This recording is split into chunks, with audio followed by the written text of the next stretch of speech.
As I'm sure Dr. Kessler, I'm sure Dr. Kessler will remind us, they passed it on the second, voted the document on the fourth, but it wasn't until later that they actually all signed it. So there's always more work to be done, which bespeaks this committee.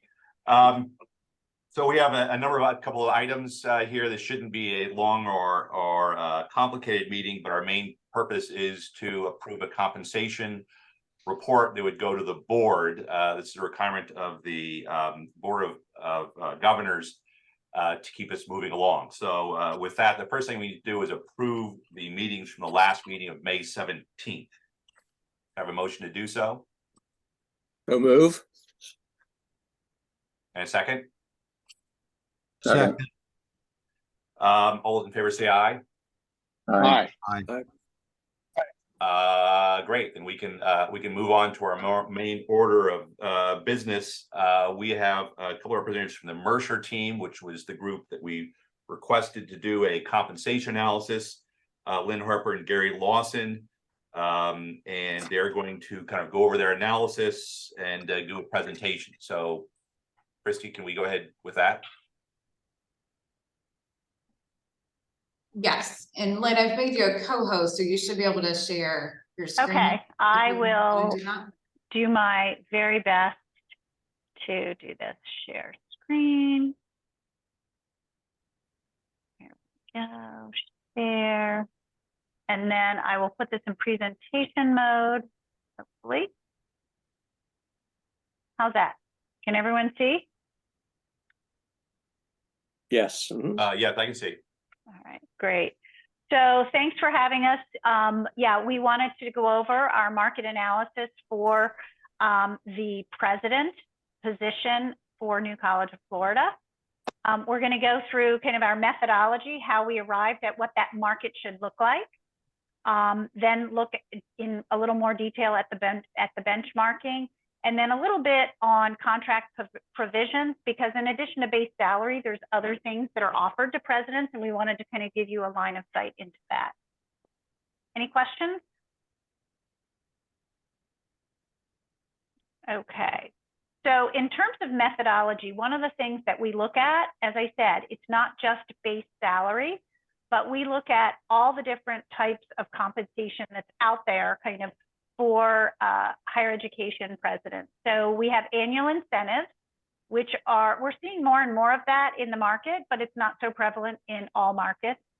And then we also have benefits, which can be both benefits that are provided to all people at the college, as well as executive level benefits.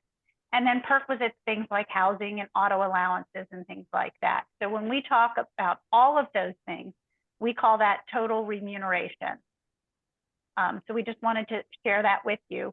We looked at, for our market data, we looked at 990 filings. And even though you're a public university, as we get into the methodology a little bit more, we really felt that because of your size and kind of who you are as an institution and where you want to go, that an appropriate comparison market was actually some of the private institutions. And we can talk about how you might want to position yourself relative to that data once you see it. The other thing we did was we aged data.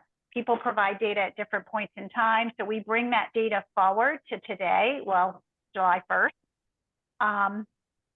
And there's an aging factor that we used. It was 3.5% for 2023 and 3% for prior years. And that's very consistent. We're actually seeing some institutions see upward pressure of 4%. But we use 3.5% again to be somewhat conservative.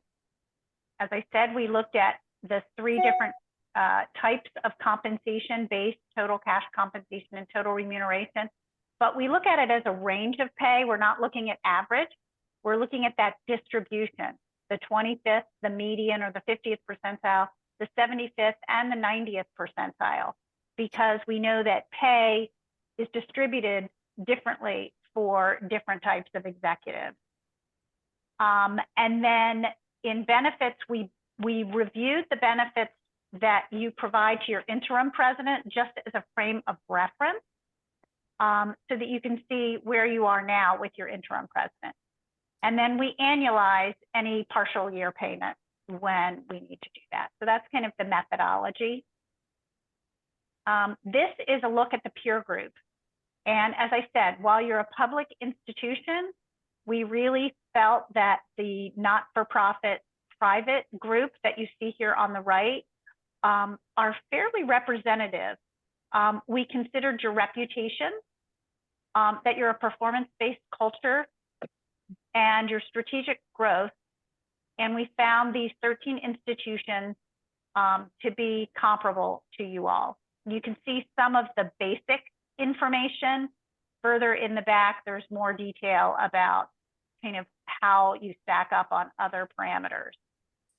We did look at complexity of work, which is by size to kind of give that frame, because obviously you're not as complex as University of Florida. That's a much bigger institution, and the job of being a president is a different type of job. So we would compare that differently. So you can see you're the light blue bar down at the bottom. And aside from enrollment, which you are much smaller, some could say you're a high touch institution, which is classic of your type of institution relative to some of these. But your revenues and your endowment, which are two key aspects for a president, are kind of around the 25th percentile. Now, that doesn't mean that's not where you want to be in the future. Any questions on the comparison group? May I ask one question? This is Mark Bauer. You know, does the fact that we're under 700 students right now, does that factor in? Well, it's one of the things that impacts it is when you look at this comparability, yes, you're at 675. So I would not target the 90th percentile or even the 75th percentile of this market data unless you think about it strategically and you say, okay, we want to go from 700 to 1400 or to 2000 in 5 years. And you could put that as an incentive base. You can't tie enrollment directly, but we want to be here in 5 years. That may be one way to kind of align a performance philosophy, a growth philosophy with where you want to be, as opposed to just saying, we're going to give it to you right now. Got it. Thank you. Do you know, Any other questions? I'm sorry. Just to follow up on that, do you know if we were to double our enrollment, what percentile that would place us at? I do not, but maybe while we're talking, Alex could calculate that. You know, eyeballing it, you'd still be below the 25th percentile, because 1400, so you'd still be below the 25th. Now the question is, if you double your enrollment, will your revenues go up? No, Again, exactly. you're a high touch institution. And so those things can factor into it. So it's not a super exact science when you figure out a group, but you want to think about where you're going to be attracting and retaining that executive talent. And as I said, the complexity of work. You're a small institution with the exception of a few of these that are over 10,000 students. You're kind of in that small university size. So this is Alan Levine. I have a quick question. In other searches, where comp comparisons were done, one approach is to look at the institution, its size relative to other state institutions. But then what I've also seen is, and I think that's what you're saying here, you do those types of comparisons, and then you also do aspirational comparison. And so in this instance, like at FAU, when that firm did their analysis, there was comparing FAU within the state university system, but then also going out of state and determining what are universities FAU aspires to be, and so I kind of like this approach. There's a question here, and the question is, how did you land on the particular schools that you did as for aspirational comparisons? So we kind of looked at a bunch of different factors, but we looked at kind of your philosophical, you're kind of like the private institution in the public system. Yeah. And we actually looked, I think they're called Kofi schools or something.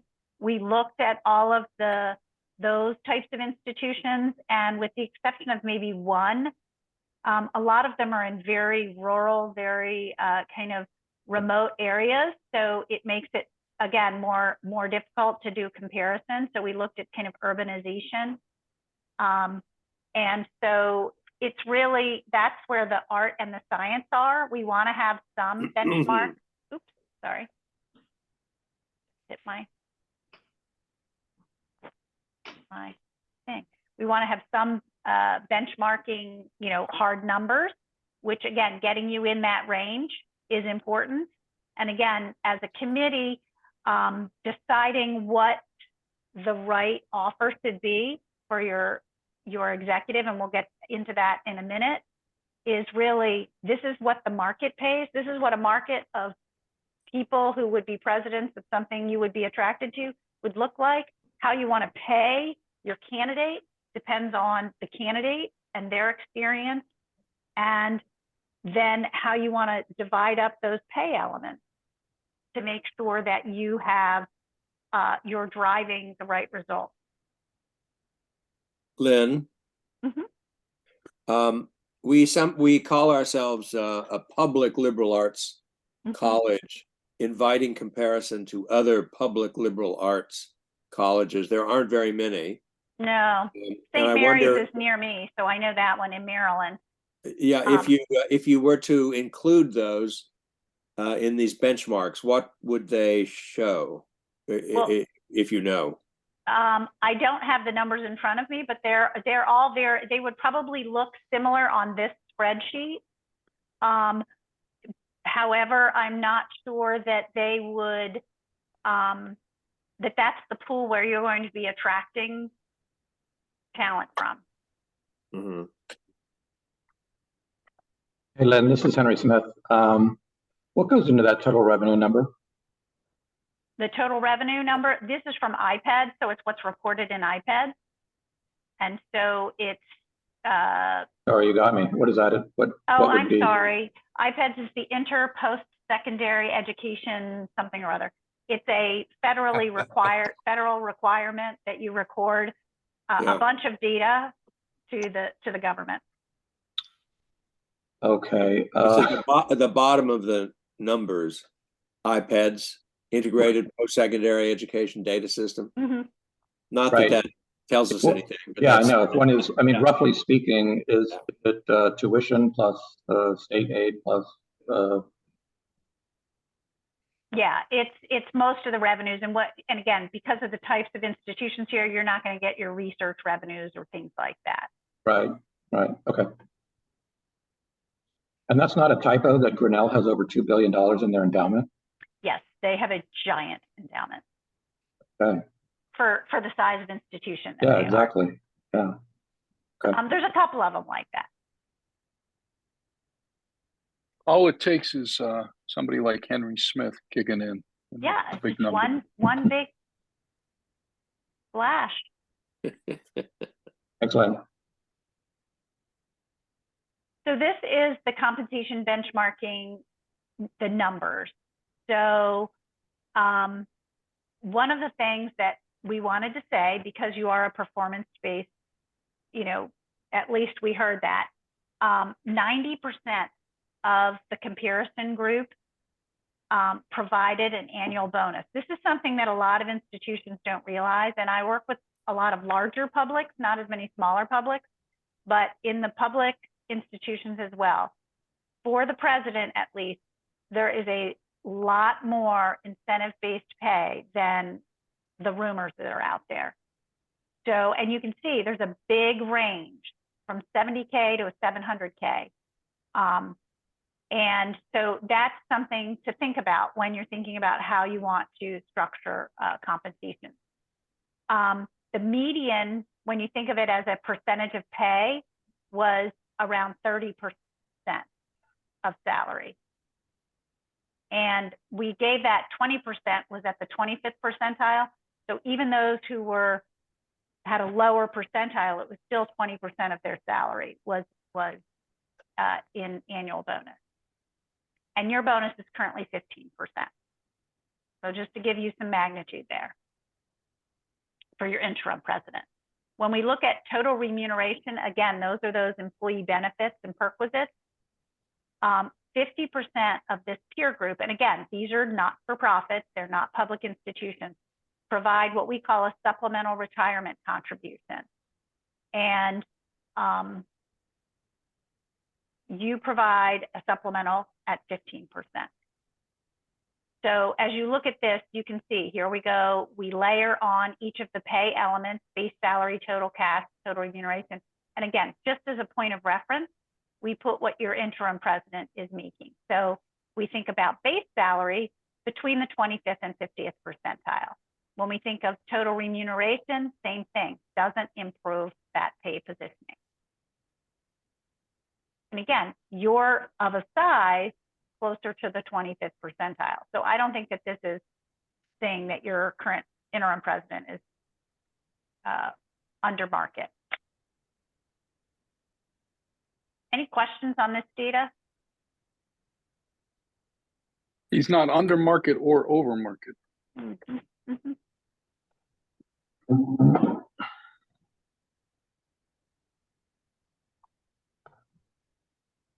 And this, and it's a very small screen, this is the actual market data for each of these institutions. And you can see a blank means that they either did not provide the data because it was a partial year, or that there's turnover. But you can see one of the other things that we put in here is when they started in their roles. You can see you have some that have been here quite a while, since 2000. That's pretty long standing. Hillsdale College, we're all very familiar with them. Malloy College, also long-standing president, but they are a future turnover. So again, of these 13, 4 have already announced turnovers. That's another thing that I'm sure you see in the press all the time. So-and-so is looking for a new president. This one's turned over. The length of stay of a president has gone down to about 6 years. So if you have a successful one, that's great, but don't expect them to be here for decades, as some of these have been. 1994, wow. And then I'm the sorry, other thing you can see when you- is when you some say of the bonuses. When you said 6 years, that means that's the national average now? Yeah, about 6 years, which is basically 1 term and a little bit more.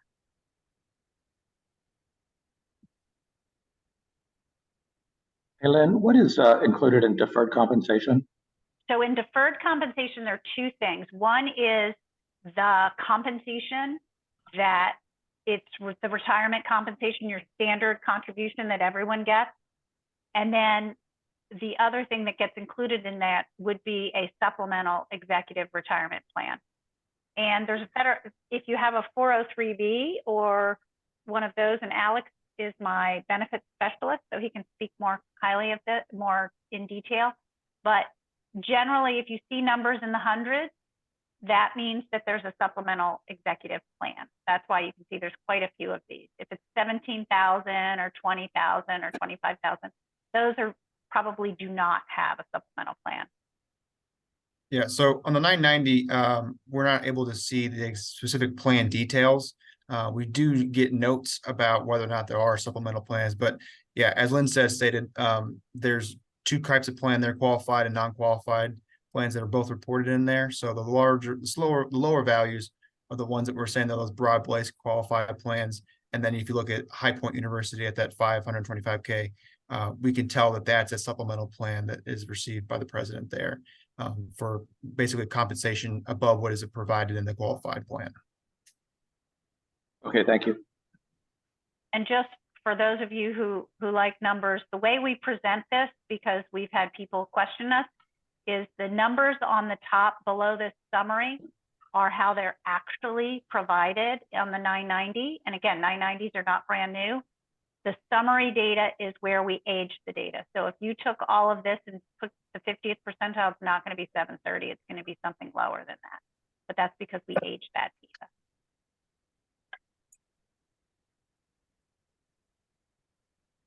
So this next section really talks about contract provisions that we typically see. So typically, again, term between 3 and 5 years, less and less we're able to see that 3-year term for that initial first-time president, because a lot of times they're leaving a tenured position. So, but ideally 3 to 5 years, and obviously 5 years are standard in the market. But what we understand from working with Florida is that you all favor annual reviews. And so that's what we just recognize. Base salary adjustments are typically reflective of changes in the market, and because of turnover and, as I said, supply and complexity of the job, the market for president is not going down. We've just seen a lot of pressure on that.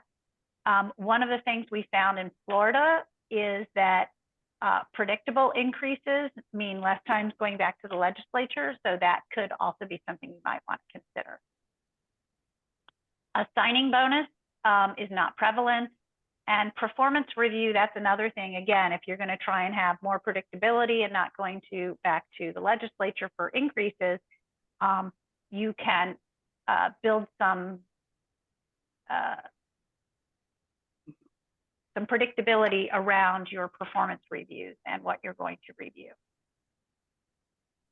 As we said, 11 of the 12 institutions provided an incentive, and you all provide 15%, but the market's almost 30%. Our best practice is you provide incentives based on strategic initiatives as opposed to here's what I accomplished. I've read about 25 recent president performance evaluations where it's basically a thesis of what they did last year. We would suggest they align on 1 to 3 metrics and keep going. Long-term incentives, 25% we're estimating have a formal long-term incentive. That's another thing we're seeing is more popular with presidential contracts, is what they're going to be tasked with doing are not tactical, they're strategic, and they're lumpy. They don't all happen in 1 year. If you want to be twice your size, you're not going to say you want to be exactly 1/5 in year 1 and 1/5 in year 2. All you want to hear is that in 5 years, you're someplace else. And so a lot of times we're seeing those longer term incentive plans can be a way to kind of build both retention as well as compensation over the long term. Are those long-term incentive plans tend to focus on certain things? I mean, size of school, endowment, money raised? Yeah, they usually focus on the big things that the president's going to be asked to do, as opposed to meeting my budget, or which are very important. But if you know, what do you really, where do you want to be? And you have to be somewhat careful because you can't tie dollars to specific dollars raised, and you can't tie dollars to specific enrollment numbers. You have to kind of profile, like, what does the institution look like today, and what do you want the institution to look like in the future, and kind of measure it that way, as opposed to X dollars for X people. I'm sorry, it's just a technical question. That is an ethical violation. Is that illegal? I mean, what's the rule? You can't, technically, you can't pay people for a percent of, because you're a not-for-profit, you can't pay people a percent of what they bring in. That, I think that's a Department of Education violation. However, you can pay them to bring in dollars. You just can't say, I'm going to give you 1% of what you bring in. That makes Chairman, sense. it's tantamount to a success fee, which Florida prohibits for like lobbying the legislature. Thank you. And I'm sorry, as a question a different way, if there's like, say, a strategic plan that the college has agreed to with, say, the state or the Board of Governors, if that form the basis of a structure of a performance review? Is that how it usually works? Yeah, I mean, in Florida, I have seen what another institution has done, that's a public institution, is set the increases in the contract but the goals are set individually each year, if that makes sense. So if they meet 75% of the goals, this is a set increase that they'll get, or a percent. It's usually expressed as a percent of salary, if that's making any sense. I think so, yeah. Okay.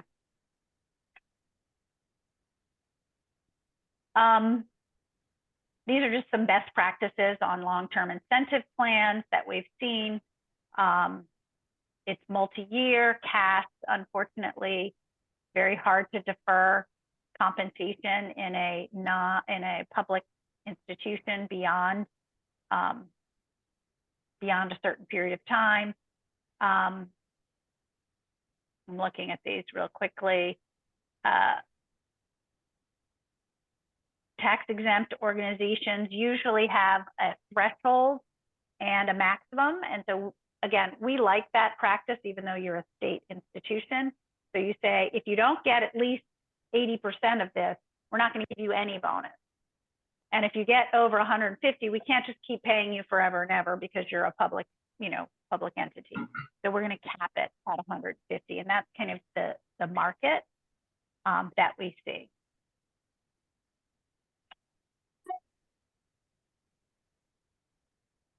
Same with supplemental executive retirement plans. There's several, and there's one that's specific to public organizations, but another one that's very common is a 457F plan. And again, these are ways to defer compensation, as you saw in those areas. Your interim president has $105,000 annually, which is 15% of their salary as a supplemental contribution. And there's two different reasons for doing supplemental. One is to actually make up for deficiencies that higher income executives have to a qualified plan. And one is to actually help them build wealth because they're not getting stock options and those kinds of things. The 457B plan is a self-directed, so the president is able to defer some of their own compensation pre-tax into another tax-deferred vehicle, which we would again encourage you to continue to do. Car allowances, 60%, the median's 8,500, you provide a 12,000. That's just a small amount of money, and that's fine. Disability, disability and life insurance are two things where they're small cost, but high value in a lot of ways. So the typical long-term disability plan covers 60% salary. You've all probably heard of that, but almost every single plan has a maximum. And in a lot of, yours is based on 65% of salary for up to 1 year. So there could be an opportunity to improve that. And the same with life insurance. Your life insurance benefit is $25,000. That's not really much of a life insurance benefit. Typical market is 1 to 2 times salary. So if you're talking about a salary of $650,000, a $25,000 life insurance policy is not really that impactful. And then housing. Housing is another challenge. You have a housing allowance. Allowances are really relative to the cost of housing in your market. So we typically see they range from 30 to 100,000, but I know in New York City, I have one at $300,000. So it's really relative to your market. So we just want to make sure either if you provide a housing or if you provide an allowance that you consider that. Social club memberships are actually declining just because of the optics. And if it's $10,000 or $12,000, you can roll it into base salary and just explain that to the candidate that we don't like the optics of paying for your country club, so we're just going to give you that much more in salary. Paid leave is another thing that most people get, whatever is the benefit. But one of the things we do find is that presidents don't tend to take their paid leave. And so from a board responsibility, we want you to encourage your president to take their paid leave and maybe just 1 to 2 weeks of consecutive leave good for the university to make sure it can run, and it's also good for the president. It's a high burnout job. Sabbatical is another thing that we see often. People want sabbatical when they leave the presidency. If they're leaving the presidency and not returning to faculty, even though it's called a sabbatical, it's really just a deferred compensation. So we would encourage you not to do that unless this is someone who's going to be returning to faculty at New College. And then tenure, this is another thing. We often see people saying, oh, I would like to have tenure. That annoys the faculty a lot when the board makes that decision. And so we encourage you, unless there's a really valid reason, or to work very closely with your leadership to make sure they understand that that person is getting a tenured appointment. This is just a slide which talks about the prevalence of benefits. And as you can see, aside from housing and car allowance, they're much lower in terms of frequency. Obviously, termination, these are really exciting. You know, if somebody voluntarily terminates, they kind of leave you with that, I have to now get an interim. We like to encourage that they give you that 1-year notice. It doesn't always happen, but it helps you because you know the recruiting cycle takes a little bit longer. Involuntary, you know, that's fine. We say less than 90 days. Because if it's involuntary, you want them to leave and you want them to leave now. So we like that notice. It provides a little bit more protection on how long you have to notify them with just cause, sorry. Disability and death. This is something some people think about. If there is a death or a permanent disability, do you terminate them and give them some type of severance? That's just something to consider. We typically see the severance period is 1 year. And we also say that if it's termination and there's less than a year left on their contract, that it's the balance of the contract.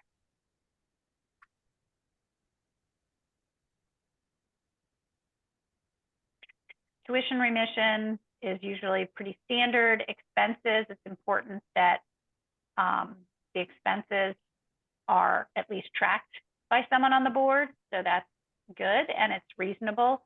Outside activities, again, this is incumbent specific, but you want to make sure your president has the appropriate time to devote to being the president, but also you balance that with being on these other boards, how that helps the university. So those are important things.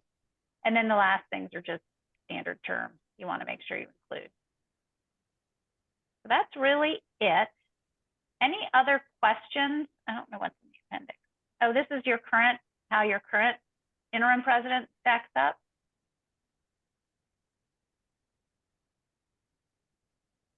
And this is all the other Florida institutions, just so you get a sense.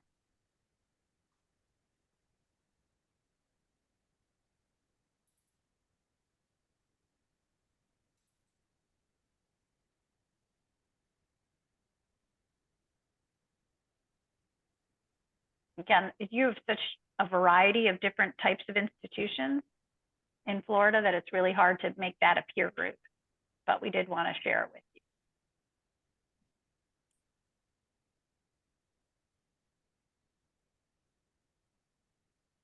And that's it. Anything else or any questions you have? So the University of Florida and the UNF, whatever that is, there's no bonus there or FAU. Is that because they didn't report it or they don't get one?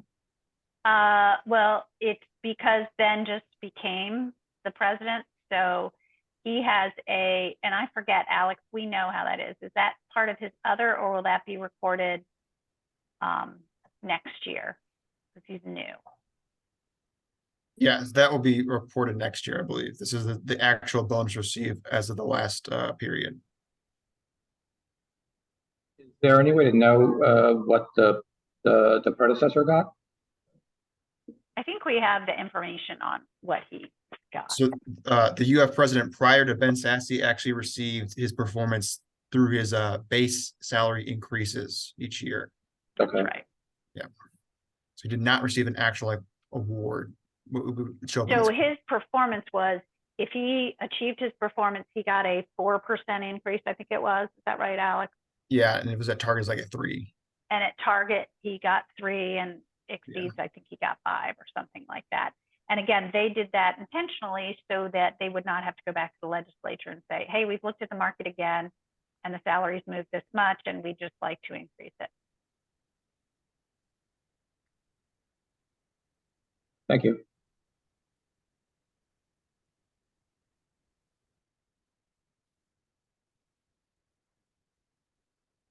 Any other questions or thoughts? Well, I think it should be said that despite the size of the college, Back to given market data. given its current situation, the job is going to be incredibly complex. It's not complex in terms of size, but it's complex in terms of goals. To take New College to a position as one of the top liberal arts colleges in the country is a big reach. And so I think we have to keep that in mind also as we look at the at what the expectations are for the next president and what the compensation range should be. And I've worked with another small liberal arts institution where they are definitely want to be in that top echelon of liberal arts institutions. And they decided to set up a long-term incentive plan, which talks about some of the factors they think will help them get there. And then it's actually got a kicker that in 5 years, if they move to within this kind of echelon of liberal arts, there's a kicker. And if they move to X plus echelon, like the top, it's a very large kicker. And they felt that as a board, they feel really comfortable saying, hey, of course we paid our president whatever we're paying them, because we went from being number 63 to number 20 or whatever it is. So Lynn, as part of this whole service that you're providing, do you also advise on a communication strategy for this? Because I'm sure you understand what happened when the initial package was announced, and so I'm wondering if you've got any. It's also part of your value added here. Well, I mean, my suggestion is to make sure that the board is comfortable with saying whatever it is the plan is. Like currently you have a 15% incentive opportunity. If you were thinking about how to position that, saying we're very, focused on performance. We are, here's our objectives, and our new president will only get paid these new numbers if they bring us from A to B. And I think that's really the best communication strategy. And also recognizing that tomorrow there's going to be another news flash. But I feel like from a board fiduciary responsibility that's a good strategy. You can feel comfortable with where you want to pay them. It's a busy, it's a very competitive market for top performance. And again, it depends on the actual individual. Whether you're taking a risk of fit, like if you were considering promoting your interim president, that's a good fit, and you have an incentive, you increase the incentive, those kinds of things all make sense as a listener, and stay out and be right in front of them. If you're thinking of hiring someone who's never been a president before, you may not want to position yourself quite at that same place. If you're buying a president from somebody else who's already done this, again, you want to kind of be fair in your strategy on that. Got it. Thank you. how is the, when we talk about this incentive structure, am I correct that what would be reported is a base salary, and then that would be, is that deferred compensation? How is that reported in terms of the chart you showed us here? For a long-term incentive? Yeah, let's say you had It some shows sort up of in the incentive deferred package. comp. Yeah, it would show up in the deferred comp. So part of that would be just explaining what the difference is between a base salary and deferred compensation. Right, right. And again, it's very interesting because, as I said, even in this market, 90% have an incentive, but there's still this mystique that colleges and universities don't pay bonuses, and that's just not true.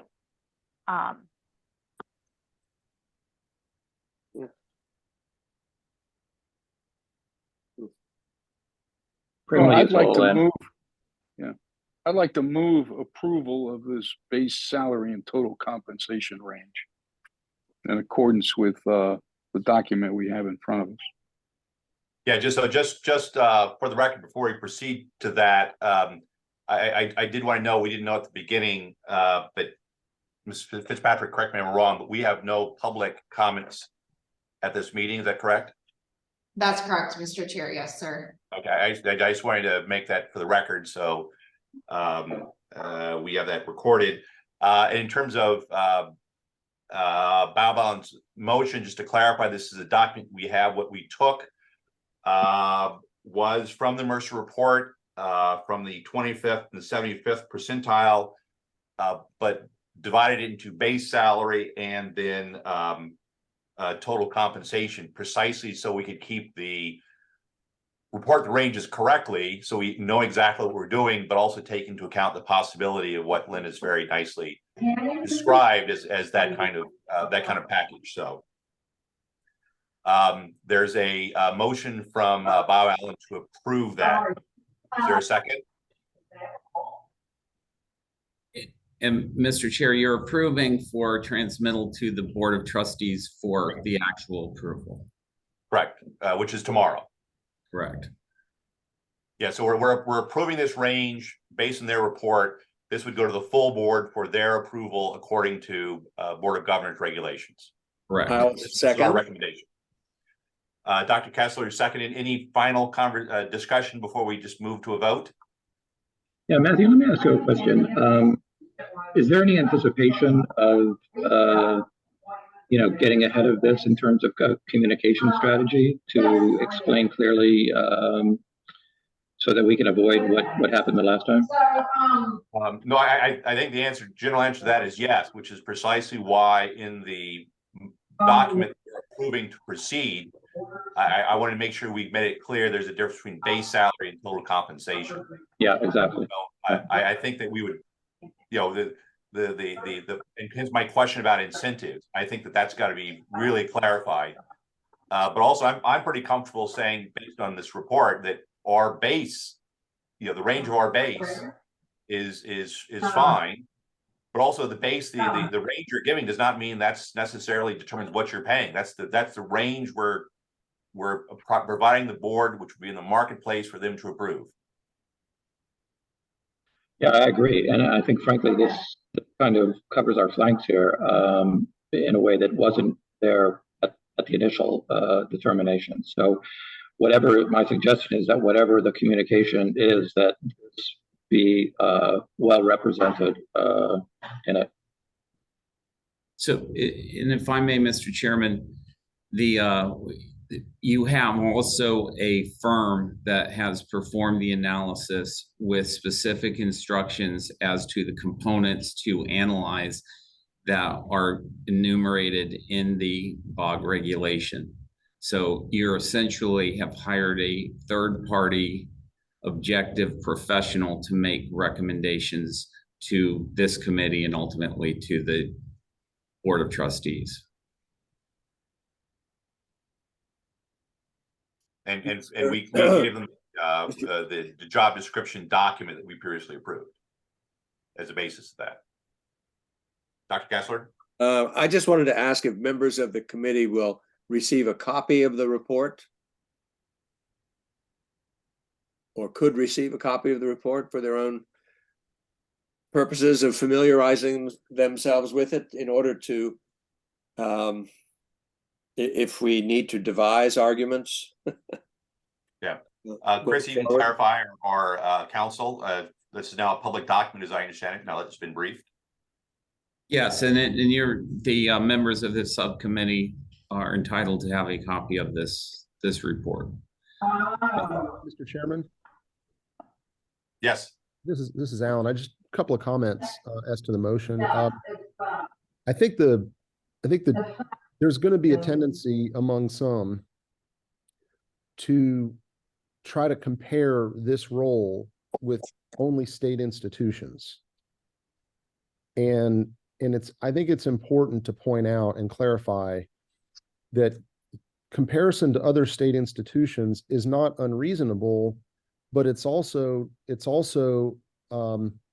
typically you're comparing yourself with aspirational comparisons. And the reason I use the word aspirational is because that's the word. I mean, we're aspiring for New College to be in the same league in terms of the comparison institutions.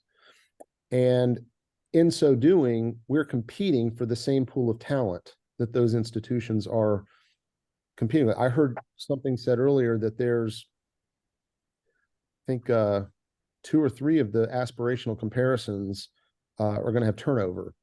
And so that, to me, I think if there's any criticism of the ranges, it's going to be around, well, but this is different. We're paying, if you compare just with other like state institutions, then you're going to have one outcome. But you can't do that and ignore the aspirational institutions. And you can look at other institutions that have gone through this process, and that's exactly how it's done.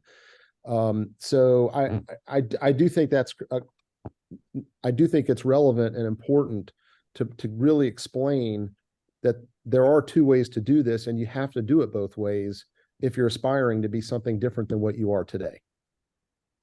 A point well taken, and just to confirm, Lynn, that's basically how you went about determining Right. that. I think we looked at the other public liberal arts, and I don't think any of them are even currently in the top 100 except you. I think maybe St. Mary's is close, but other than that, there really isn't enough in that group of highly already, and you want to move further in that role. And that's So, the point. That's the yeah, point. I mean, I think that's a really important point, is to say, even though this is what we are, this is not how we operate.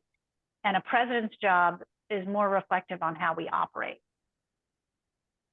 And what we want to be, right? Because and what you want to be.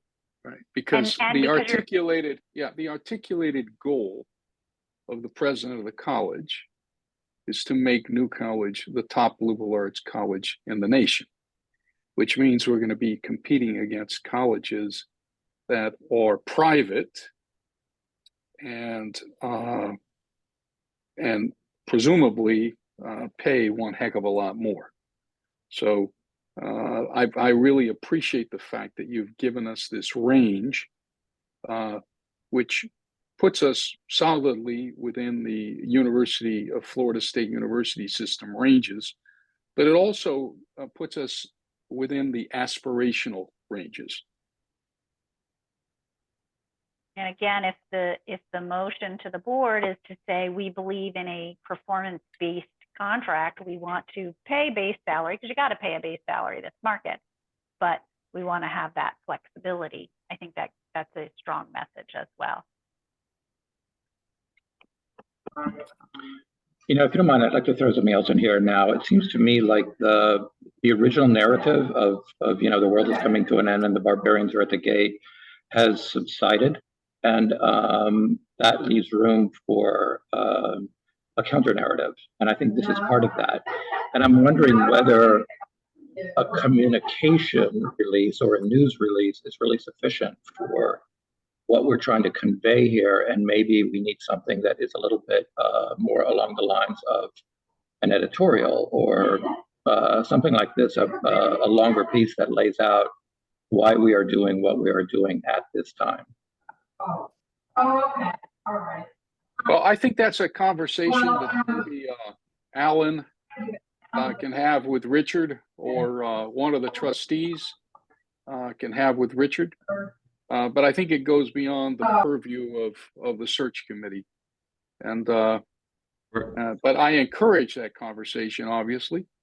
But at this point, I'd like to call the question, if that's possible for the movement to call the question. That's fine. And I just would note that the points Henry made are well taken. And I thank the committee for, I've written down kind of the 3 or 4 core components of that exact argument based on what you just said. So that's, thank you all for that. With that, Christy, could you take a roll call vote? Yes, sir, no problem. Trustee Spalding, Yes. Mr. Allen, Yes. Trustee Bauerlein, Yes. Joshua Voorhill, Yes. Chad Choate, Yes. Trustee Kessler, Yes. Governor Levine, Yes. Representative McFarland, Yes. Kenneth Meismer, Yes. Henry Smith, Yes. and Bridget Ziegler. Yes. Okay, it passes. Great. Thank you all for that. And the last thing I wanted to do here, just take a moment to discuss our procedure and timelines. As you know, we are trying to get this backed up to the Board of Governors meeting on August 29th and 30th. So working backwards from there, we're going to need to meet several times over the coming weeks. Christy Fitzpatrick has sent you all an email in the last couple of days asking about your availability. I would ask and request that you look at that and provide us whatever information you can, positive, negative, however, so we can keep this moving. That's very much appreciated.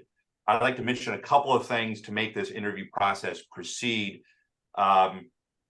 You have all received the applications link. There are currently, I believe, 57 in it. We expect some more before the deadline on the 7th.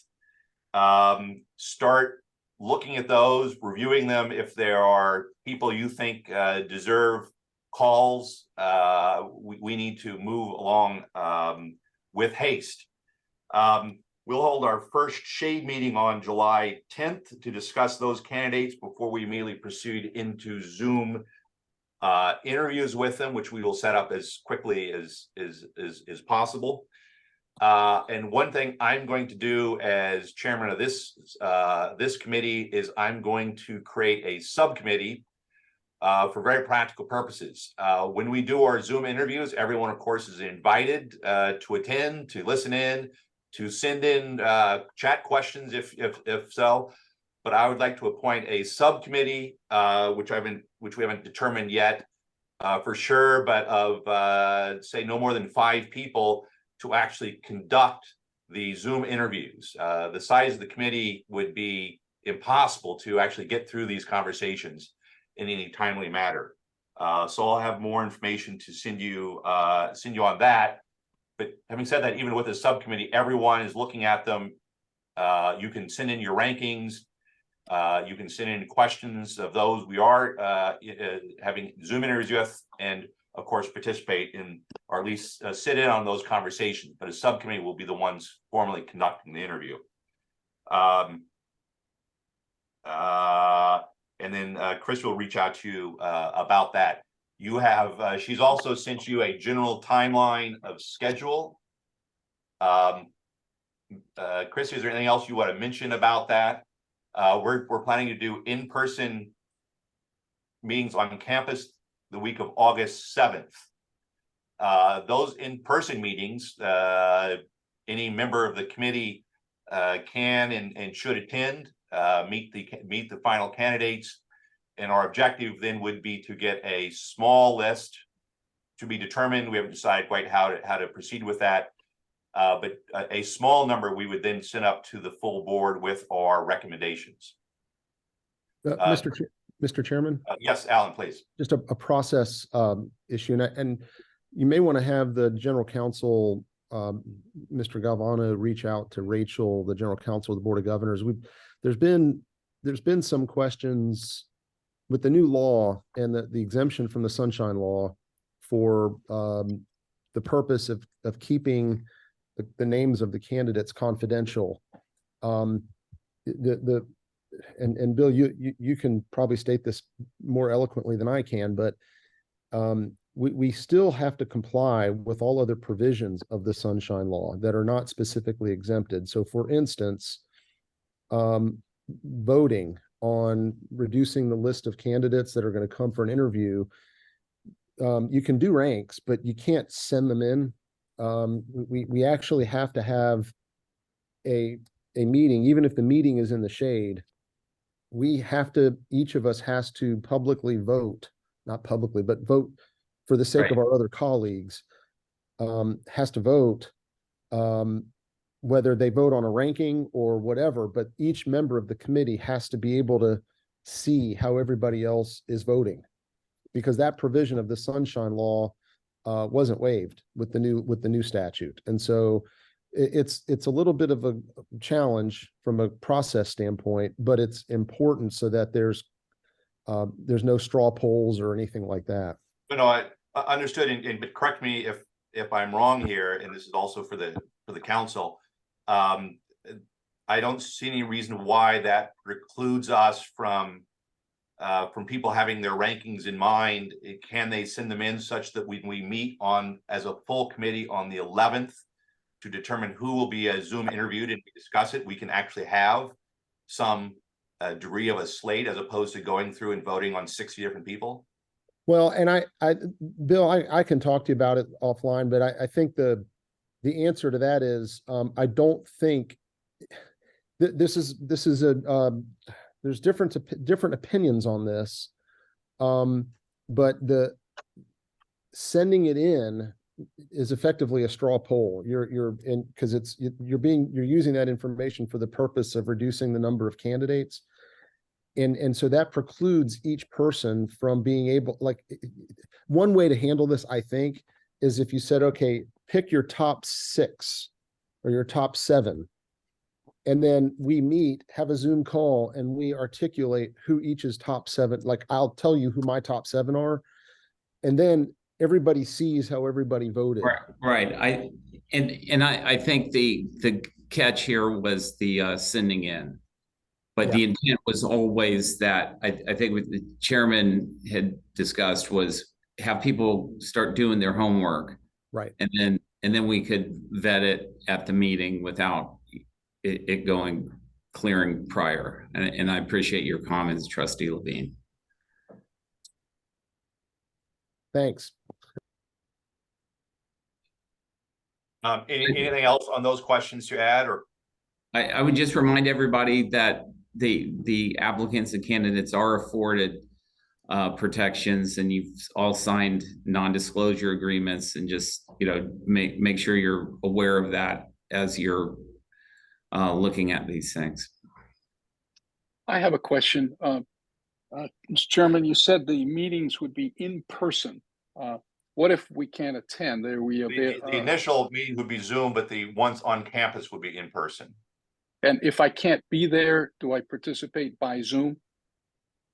I guess to be determined, but I would assume there would be a component of the in-person on-campus interviews that we would set up, so there would be a Zoom component of that. I assume that would be workable. And also, with respect to that, we've done it at the, it's been done at the trustees meetings, right? I believe. So I think, I'm not sure, but, and then the second question is, I just want to be clear. This on-campus meeting is not open to the public. It's a shade meeting. Correct. That's correct. Okay. My understanding is that everything, once we started getting to the candidates, particular candidates' names, and we're talking about the actual business of interviewing and hiring, that's all in the shade until we go to the Board of Trustees with our final candidates, at which point it's now a public discussion. Is that correct, Mr. Calvano? That is correct. So. But Bob, when we're are the officially- when are the scheduled full board of trustee meetings now? We have a Zoom one tomorrow, but what's the next one after that? I Mr. defer Chair, to Christie. I believe that's being scheduled right now. that's correct. So we're looking at either the 10th, 11th, or 14th, most likely the 10th or 11th, but just getting some final information from trustees on which date would work, but that should be scheduled before the end of the week.